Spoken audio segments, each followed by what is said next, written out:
Мен биринчиден бир аз кыйналып турам, кыргызча сүйлөсөмбү, орусча сүйлөсөмбү, кандай болот деп. Кайсынысы оң деп да аудиторияга карап, анан кийин бир дагы башка улуттун өкүлү жок жерде орусча сүйлөгөн дагы туура болобу деп аны ойлоп атам. Бул бир азыр чечем. Экинчи, уюштуруучуларга ыраазычылык билдиргим келет. Нургерим Кулычке, Аргенге. Аны айтып атканым, Кыргызстанда философтордун башын кошкон, бир жалпы проблемаларды талкуулаган бир борбор, бир жер болсо жакшы болот эле. Себеби бизде диссертационный совет деген бар. Ал жерде дагы белгилүү бүт адистер чогулган, кеминде ай сайын бир жолу коргоо болот. Бирок өзүңөр билесиңер, диссертационный совет деген бул ритуал. Диссертация жазылып келип, анан кийин мы делаем вид, что даем советы молодым ученым, задаем вопросы, там, замечания высказываем, но все это ритуальные жесты. Ошон үчүн мындай бир баягы кыргызча айтканда кызыл чеке болуп талашып, бир нерсенин чындыгына жетүүгө аракет кылган профессорбу же жөнөкөйлүү студентпи ошого карабай бир пикир алмаша турган жер болсо жакшы болот эле. Бүгүнкүгө чейин мындай нерсе жок. Ошон үчүн эгерде бул семинар уланып кетсе, бир үзүрлүү, натыйжалуу болсо жакшы болот эле. Бирок ал үчүн бул жерге чогулгандардын кызыкчылыгы да эске алыныш керек да. Эмнени талкуулайбыз, кандай тартипте иштейбиз, эмне биз үчүн маанилүү. Мисалы үчүн бирөөгө Хайдеггердин таптакыр кызыгы жок болушу мүмкүн. Анан кийин 2 саат муну талкуулап отуруп алсак, же башка темаларды кантип тандайбыз, бул жагы дагы маанилүү. Ушуну да ойлонуп көрсөңүздөр, кандай кылып бул маселени чечсе болот. Себеби баарыбыз үчүн кызыктуу болсо жакшы болот эле да. Бирок Хайдеггер бирөөгө кызык болбошу мүмкүн деп айтып атканым, бул менин өзүмдүн ишенимиме таптакыр туура келбейт да. Я считаю, что Хайдеггер – это великий мыслитель. Если нам надо бы назвать 10 известных мыслителей мира, я думаю, что Хайдеггер должен оказаться среди них. Если в 20 веке мы назовем 2 великих философов мира, один из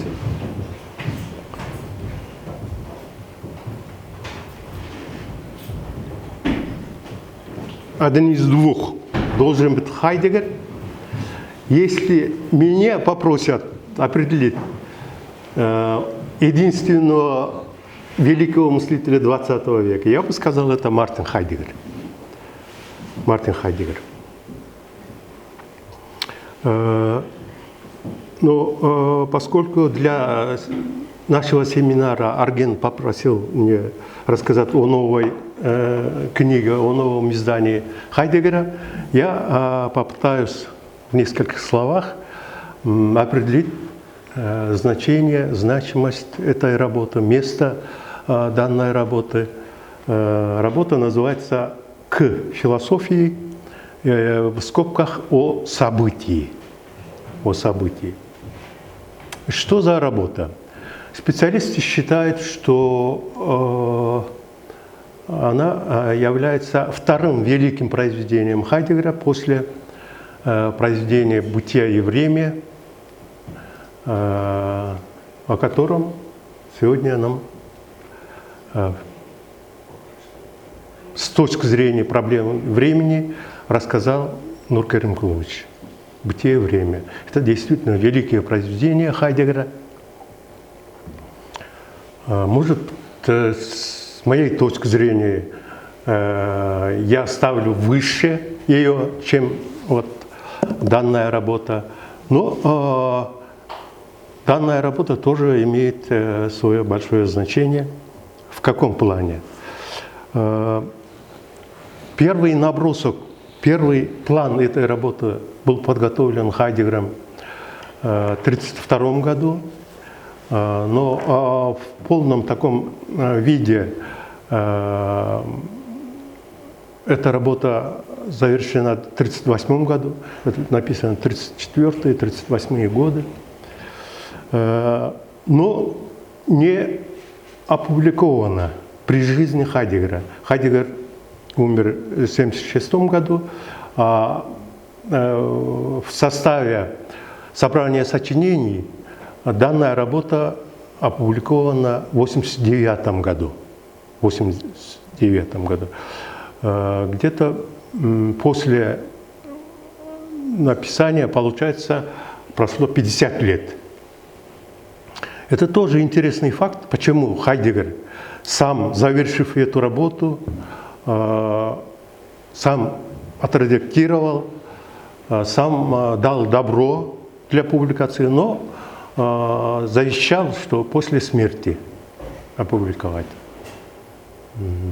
Это тоже отдельная тема для разговора, для обсуждения.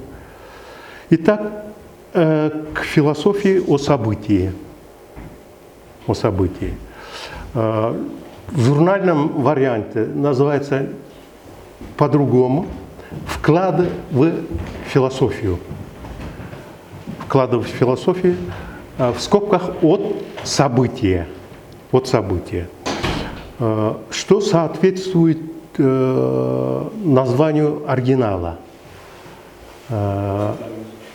Английские переводы тоже вот на английский переведен данная работа в двух вариантах, вернее, два раза. Первый, когда? В 1999 году «Contributions to Philosophy from Innovning» адекватно выражает название немецкого издания. И второй перевод осуществлен в 2012 году. Тоже вот так называемое публичное название, это сам Хайдеггер подчеркивает, что первое – это публичное название, а в скобках сущностное название. Сущностное название. Во втором переводе на английский тоже вот, «Contributions to Philosophy», а в скобках сущностное название там изменено «On the event». О событии, получается. Здесь тоже вот в журнальном варианте Сагеддинов сперва перевел «Вклады в философию» от события, потом изменил. Вот в окончательном варианте получилось «К философии о событии». О событии. Другие русские, российские философы само название работы переводят по-разному. Очерки философии, вопросы философии.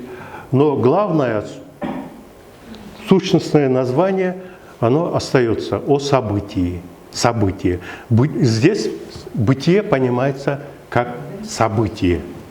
Как событие.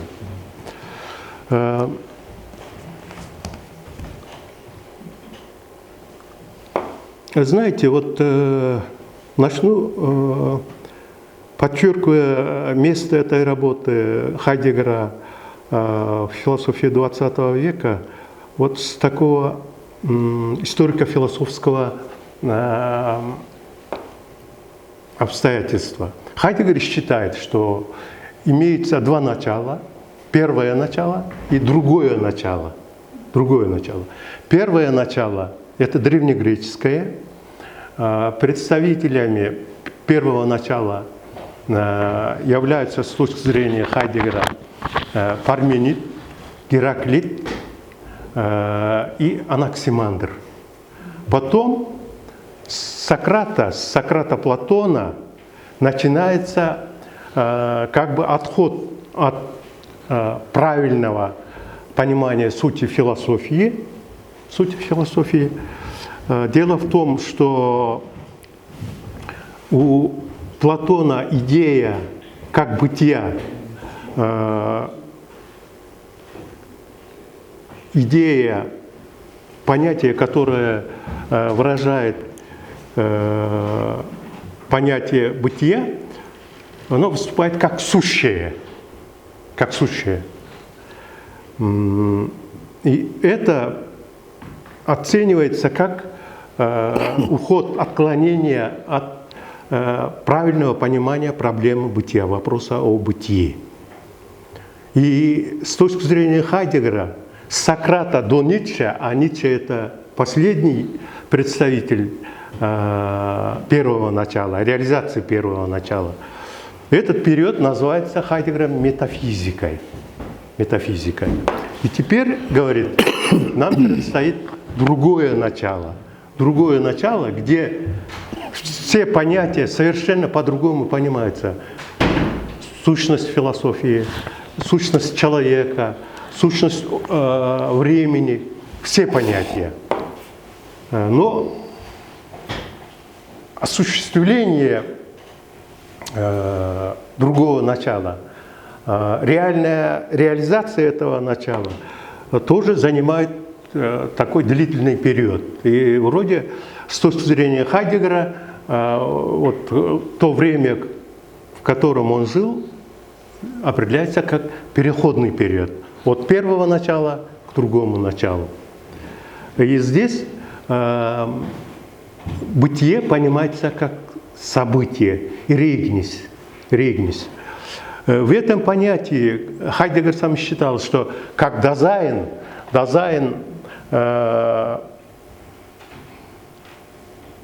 в Западе, в Европе, на английском остается без перевода, применяется Дазайн. Александр Дугин, вот, российский философ, тоже оставил это название, немецкое слово Дазайн. Бибихин перевел